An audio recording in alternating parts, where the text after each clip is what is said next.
Okay, this is for TV, man. You can't say bad words. Oh, okay. Okay, take two. Say it again. What do you think about Pontiac being shut down by GM? I think it's a big mistake on GM's part. I think they should have restructured and you know, built the right cars, and everything would have been fine. Pontiac's been their third in sales for the last 20 years, behind Chevrolet and Cadillac, or GMC. I mean, yeah, they should get rid of all the fat. The fat is Saturn, Hummer, Subaru, and all the junk. They should stop building junk automobiles.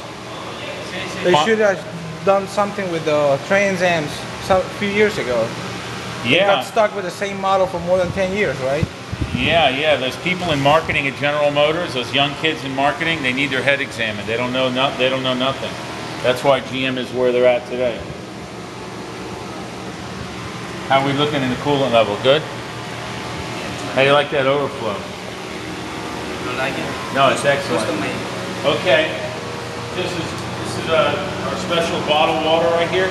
93 octane bottled water that we already put some in the carburetor, but we did it so long ago it's probably evaporated by now.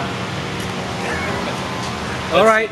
Yeah, let's go. We're hoping that it's well, it should start up on the first turn. We poured some gas in it. The fuel lines are empty, so it's going to stall, and we have to prime it again, start it again.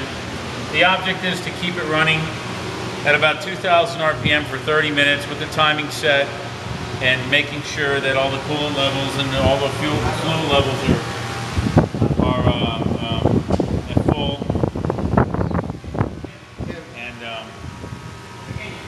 you know, this is basically starting the engine.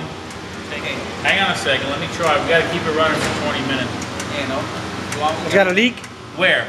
I know, the carburetor's got a leak? No, yeah, it's too lean, it's got a vacuum leak.